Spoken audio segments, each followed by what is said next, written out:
ರಾಜ್ಯದಲ್ಲಿ ಧಗಧಗಿಸಿದ ಮೂಡಾ ಹಗರಣ ದೆಹಲಿ ಅಂಗಳ ತಲುಪಿದೆ. ಹೈಕಮಾಂಡ್ ಜೊತೆ ಮ್ಯಾರಥಾನ್ ಮೀಟಿಂಗ್ ನಡೆಸಿ ರಾಜ್ಯ ರಾಜಕೀಯದ ಕಂಪ್ಲೀಟ್ ಚಿತ್ರಣವನ್ನ ತಿಳಿಸಿದ್ದಾರೆ. ಬಳಿಕ ಸಿಎಂ ಪರವಾಗಿ ನಾವಿದ್ದೀವಿ ಅನ್ನೋ ಸಂದೇಶವನ್ನ ಕಾಂಗ್ರೆಸ್ ವರಿಷ್ಠರು ಕೊಟ್ಟಿದ್ದಾರೆ. ಈ ಕುರಿತ ಒಂದು ವರದಿ ಇಲ್ಲಿದೆ.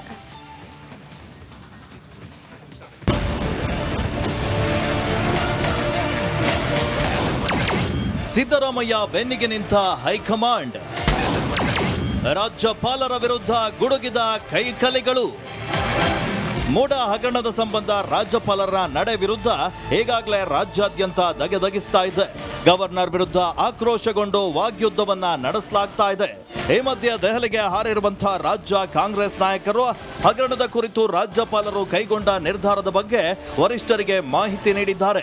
ಸಭೆಯಲ್ಲಿ ಸಿಎಂಗೆ ಧೈರ್ಯ ತುಂಬಿದ್ದು ಮ್ಯಾರಥಾನ್ ಸಭೆ ನಡೆಸಿ ಮುಂದಿನ ಕ್ರಮಗಳ ಬಗ್ಗೆ ಚರ್ಚಿಸಲಾಗಿದೆ. ಸಭೆ ಮುಗಿದ ಬಳಿಕ ಮಾತನಾಡಿದ ರಾಜ್ಯ ಕಾಂಗ್ರೆಸ್ ಉಸ್ತುವಾರಿ ರಣದೀಪ್ ಸುರ್ಜೇವಾಲಾ ರಾಜ್ಯಪಾಲರ ವಿರುದ್ಧ ಗುಡುಗಿದ್ದಾರೆ. ಕೇಂದ್ರ ಸರ್ಕಾರದ ಕೈಗೊಂಬೆಯಂತೆ ವರ್ತಿಸಿದ್ದಾರೆ. ಏಕಪಕ್ಷೀಯವಾಗಿ ಅವರು ನಿರ್ಧಾರ ಕೈಗೊಂಡಿದ್ದಾರೆ. ನಾವೆಂದಿಗೂ ಸಿಎಂ ಪರ ಇರ್ತೇವೆ ಎಂದಿದ್ದಾರೆ. This is really an attack on people of Karnataka by the Union Narendra Modi government, drunk with power and using the puppet governor to destabilize an elected government. This is also an assault on a backward class chief minister who is now the senior most chief minister in the country.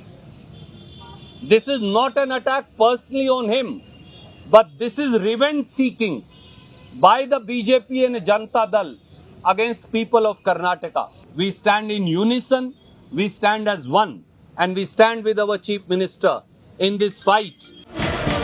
ಇನ್ನು ಇದೇ ವೇಳೆ ಮಾತನಾಡಿದ ಡಿಕೆಶಿ ನಮ್ಮ ಸರ್ಕಾರವನ್ನ ಅಭದ್ರಗೊಳಿಸಲು ಯತ್ನಿಸುತ್ತಿರುವ ಮೈತ್ರಿ ನಾಯಕರ ವಿರುದ್ಧ ಗುಡುಗಿದ್ದಾರೆ. ಇಡೀ ಪಕ್ಷ ನಮ್ಮ ಜೊತೆಗಿದ್ದು ಅಭಯವನ್ನ ನೀಡಿದ್ದಾರೆ. ಪ್ರಾಸಿಕ್ಯೂಷನ್ಗೆ ನೀಡುವುದು ಅಸಂಬದ್ಧವಾಗಿದೆ. ರಾಜ್ಯಪಾಲರೇ ಅದನ್ನ ಮನಗಂಡು ಯಾವುದೇ ಸಮಯದಲ್ಲಿ ವಾಪಸ್ ಪಡೆಯುವ ಸಾಧ್ಯತೆ ಇದೆ ಎಂದಿದ್ದಾರೆ. ಮಲ್ಲಿಕಾರ್ಜುನ್ ಖರ್ಗೆ ಅವರ ಮುಖಂಡತ್ವದಲ್ಲಿ, ರಾಹುಲ್ ಗಾಂಧಿ ಅವರ ನಾಯಕತ್ವದಲ್ಲಿ ಒಗ್ಗಟ್ಟಿನಿಂದ ನಮ್ಮ ಜೊತೆ ಇದೆ ವ್ಯಕ್ತಪಡಿಸಿದೆ. ಮುಂದಕ್ಕೆ ಧೈರ್ಯವಾಗಿ ನೀವು ಹೋರಾಟವನ್ನು ಮಾಡಿ ಬಡವರಿಗೋಸ್ಕರ ನೀವು ಸೇವೆಯನ್ನು ಮಾಡಿ ಅಂತೇಳಿ ನಮಗೆ ಅಭಯವನ್ನು ಕೊಟ್ಟು ನಮಗೆ ಕಳಿಸ್ಕೊಟ್ಟಿದ್ದಾರೆ. ಅನೇಕ ಕಾರ್ಯಕ್ರಮಗಳು ಕೂಡ ಅವರು ರೂಪಿಸ್ಕೊಟ್ಟಿದ್ದಾರೆ. ಅದರಂತೆ ನಾವು ಮುಂದಕ್ಕೆ ಕರ್ನಾಟಕಕ್ಕೆ ಹೋಗಿ ನಮ್ಮ ಕಾರ್ಯಕ್ರಮಗಳನ್ನು ನಾವು ರೂಪಿಸ್ತೇವೆ. ಇಡೀ ಪಕ್ಷ ಮತ್ತು ರಾಷ್ಟ್ರ ಪಕ್ಷ ಮತ್ತು ರಾಜ್ಯ ಪಕ್ಷ ಒಗ್ಗಟ್ಟಿನಿಂದ ರಾಜ್ಯದ ಮುಖ್ಯಮಂತ್ರಿಗಳ ಜೊತೆಲಿ ಇದ್ದಾರೆ ಅನ್ನೋ ಮಾತನ್ನ ಈ ಸಂದರ್ಭದಲ್ಲಿ ಹೇಳಲಿಕ್ಕೆ ನಾನು ಬಯಸ್ತೇನೆ. ಕಾನೂನಲ್ಲಿ ನಮಗೆ ರಕ್ಷಣೆ ಇದೆ, ಕಾನೂನು ಗೌರವ ಇದೆ. ಪ್ರಾಸಿಕ್ಯೂಷನ್ ಕೊಡುವಂಥದ್ದು ಕಾನೂನಲ್ಲಿ ಅಸಂಬದ್ಧ ಇಲ್ಲ, ಸಂವಿಧಾನ ವಿರುದ್ಧವಾಗಿದೆ. ಯಾವ ಕಾರಣಕ್ಕೂ ಗವರ್ನರ್ ಅವರೇ ಅದನ್ನ ಮನಗಂಡು ವಾಪಸ್ ತಗೊಳ್ಳುವಂತ ಪರಿಸ್ಥಿತಿ ನಿರ್ಮಾಣ ಆಗ್ತದೆ. ದೆಹಲಿ ನಾಯಕರಿಗೆ ರಾಜ್ಯದಲ್ಲಿ ನಡೆಯುತ್ತಿರುವ ಬೆಳವಣಿಗೆಗಳ ಬಗ್ಗೆ ಮನದಟ್ಟು ಮಾಡಿಕೊಡಲಾಗಿದೆ. ಆದರೆ ದೆಹಲಿಗೆ ಹಾರಿ ಹೈಕಮಾಂಡ್ ಜೊತೆ ಮ್ಯಾರಥಾನ್ ಸಭೆ ನಡೆಸಿದ್ರ ಹಿಂದಿನ ಅಸಲಿ ಕಹಾನಿ ಏನೆಂಬುದು ಸದ್ಯದಲ್ಲೇ ಗೊತ್ತಾಗಲಿದೆ. Bureau report, republic Kannada.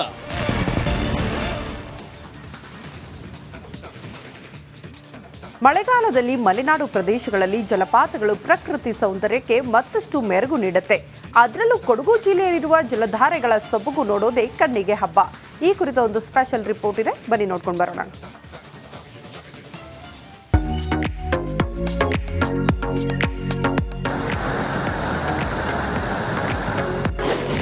ಕಣ್ಮನ ಸೆಳೆಯುತ್ತಿವೆ ಸಾಲು ಸಾಲು ಜಲಪಾತಗಳು.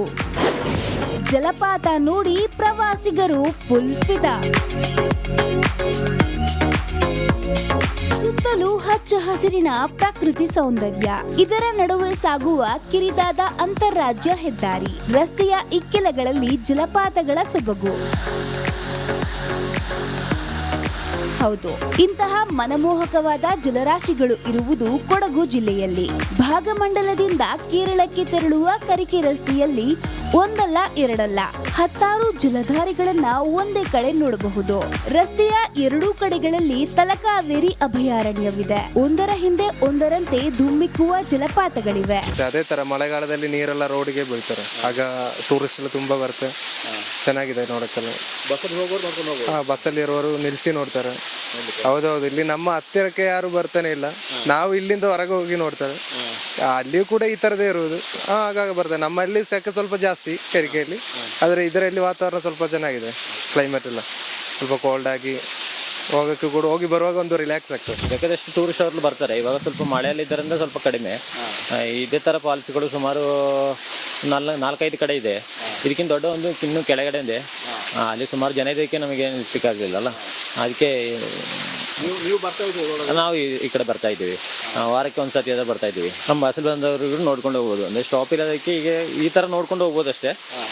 ಟೂರಿಸ್ಟ್ ಅವ್ರು ಬಂದರೆ ನಿಲ್ಸ್ಕೊಂಡು ನೋಡ್ಕೊಂಡು ಇಲ್ಲೇ ಸ್ವಲ್ಪ 1-2 ಗಂಟೆ ಟೈಮ್ ಎಲ್ಲ ಕಳೀತಾರೆ. ಮಡಿಕೇರಿಯಿಂದ ಭಾಗಮಂಡಲಕ್ಕಾಗಿ 50 ಕಿಲೋಮೀಟರ್ ಸಾಗಿದರೆ ಈ ಜಲಪಾತಗಳನ್ನ ನೋಡಬಹುದು.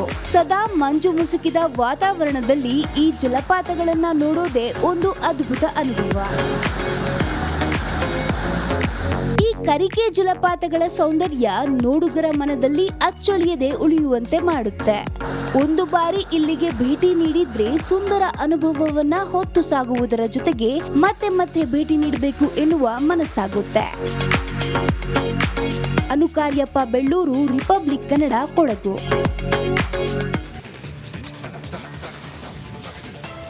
ಅದು ಕಳೆದ ವರ್ಷ ನಡೆದಿದ್ದ ಅದ್ಧೂರಿ ಕಾರ್ಯಕ್ರಮ. ಆ ಕಾರ್ಯಕ್ರಮದಲ್ಲಿ ಕಲಾವಿದರು ಭಾಗಿಯಾಗಿದ್ರು. ಆದರೆ ಅವರಿಗೆ ಸರ್ಕಾರದಿಂದ ಸಿಗಬೇಕಾದ ಗೌರವ ಧನ ಮಾತ್ರ ಈವರೆಗೂ ಸಿಕ್ಕಿಲ್ಲ. ಈಗಲೂ ಕೂಡ ಪರದಾಟ ನಡೀತಾ ಇದೆ. ಈ ಕುರಿತ ಸ್ಟೋರಿ ಇಲ್ಲಿದೆ.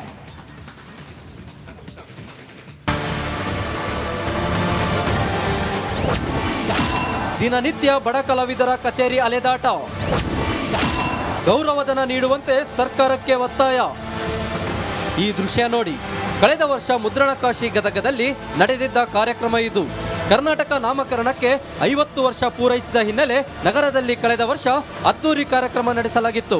2023ರ ನವೆಂಬರ್ ಮೊದಲ ವಾರದಲ್ಲಿ 3 ದಿನಗಳ ಕಾಲ ನಡೆದ ಸಮಾರಂಭದಲ್ಲಿ ರಾಜ್ಯದೆಲ್ಲೆಡೆಯಿಂದ ಕಲಾವಿದರು ಆಗಮಿಸಿ ಸಮಾರಂಭ ಯಶಸ್ವಿಗೊಳಿಸಿದ್ರು. 75ಕ್ಕೂ ಹೆಚ್ಚು ಕಲಾ ತಂಡಗಳು ಸೇರಿದಂತೆ 100 ಜನಪದ ಕಲಾವಿದರು ಭಾಗವಹಿಸಿದ್ರು.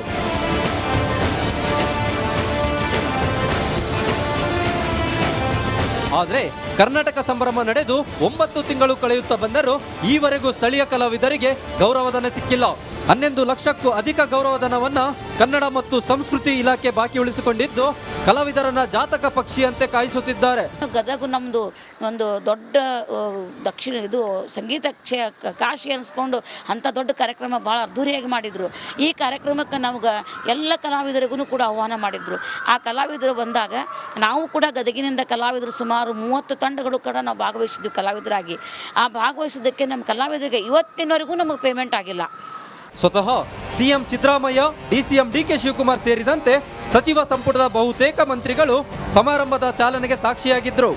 ಇದೇ ವೇದಿಕೆ ಮೇಲೆ ಕಾರ್ಯಕ್ರಮ ನೀಡಿದ್ದ ದೊಡ್ಡ ಕಲಾವಿದರು, ಚಿತ್ರರಂಗದ ಗಣ್ಯರಿಗೆ ಅಂದೇ ಗೌರವಧನ ಪಾವತಿಸಲಾಗಿದೆ. ಆದರೆ ಸ್ಥಳೀಯ ಬಡ ಕಲಾವಿದರಿಗೆ ಮಾತ್ರ ಗೌರವಧನ ನೀಡದೆ ಸತಾಯಿಸುತ್ತಿದ್ದು ದಿನನಿತ್ಯ ಕಲಾವಿದರು ಕಚೇರಿಗೆ ಅಲೆದಾಟ ನಡೆಸುವಂತಾಗಿದೆ. ಕರ್ನಾಟಕ ಸಂಭ್ರಮ ನಮ್ಮ